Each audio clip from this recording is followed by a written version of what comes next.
Hello and welcome back to yet another Trove video on the channel. It is LateCom here, and in today's video we're going to be talking about the best methods for you guys to obtain Crystal 4 rings in Trove, which is going to be the current highest rarity 4 rings in the game.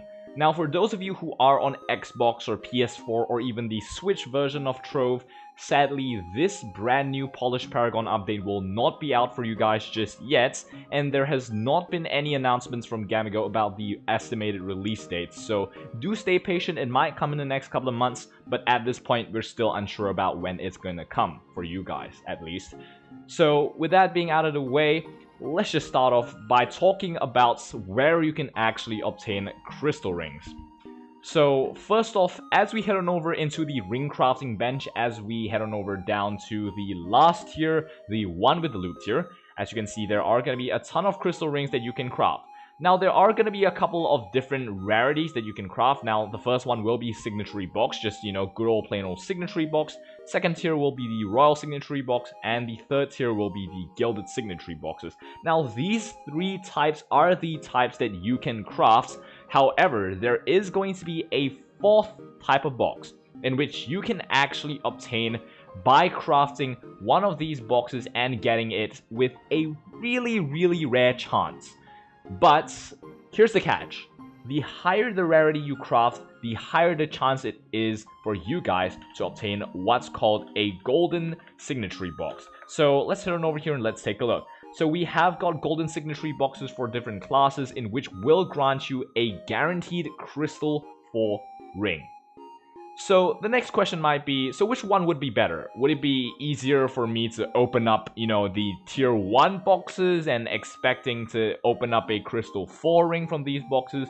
Or should I go on ahead and invest in some royal signatory boxes to probably get a chance to upgrade it into some golden, you know, boxes? Or probably right off the bat, just getting a crystal 4 ring from this crystal 2 box?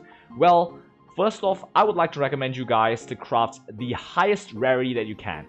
So as of right now, you know, just to take my account as an example, as you can see right here, we have 34 Trovian loops and 40 primal loops, in which, you know, Trovian loops and primal loops can be obtained by leveling up your Paragon levels. If you're interested in learning about the best methods to level up your Paragon levels, I will leave it down in the links in the descriptions below, so feel free to check that out. But with that being said, as you can see, I have got two options right now, and I am unable to craft the third one because I am lacking some gilded ring crafter tickets.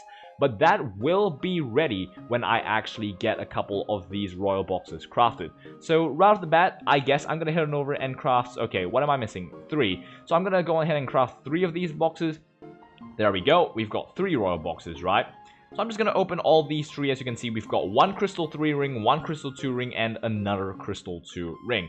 Now, of course, you know, what I usually do is I usually loot the crystal 2 rings. I will leave the crystal 3 ring there for a second, but as you can see, when we loot crystal 2 rings, we will be given more ring crafters tickets, in which we can craft these royal boxes again.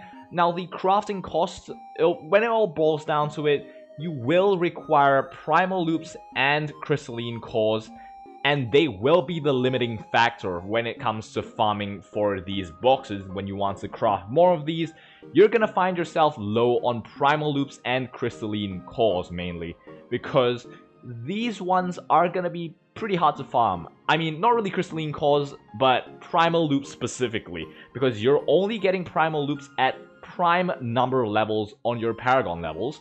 And they are going to be a rare drop when you're opening pinatas. They're going to be rarer than when you're opening up, say, pinatas for Trovian loops. And not to mention, there is going to be an option for you guys to craft the Primal Paragon Cube with Trovian loops, in which you can craft one of these. Let's say we're going to craft 1, we're going to open this, and that's going to give us another Primal loop for our Ice Sage. So yeah, that's pretty much going to be for this video. There wasn't really too much for me to talk about when it comes to crystal 4 rings, but just remember the general concepts that you should be crafting the higher level rings as much as possible when you have the opportunity to. And of course, make sure to optimize your Paragon level farming, because the faster you farm your Paragon levels, the easier it is for you to obtain crystal rings with higher rarity. So with that, thank you guys so much for watching. And I guess I will see you guys sometime soon. And as usual, peace out.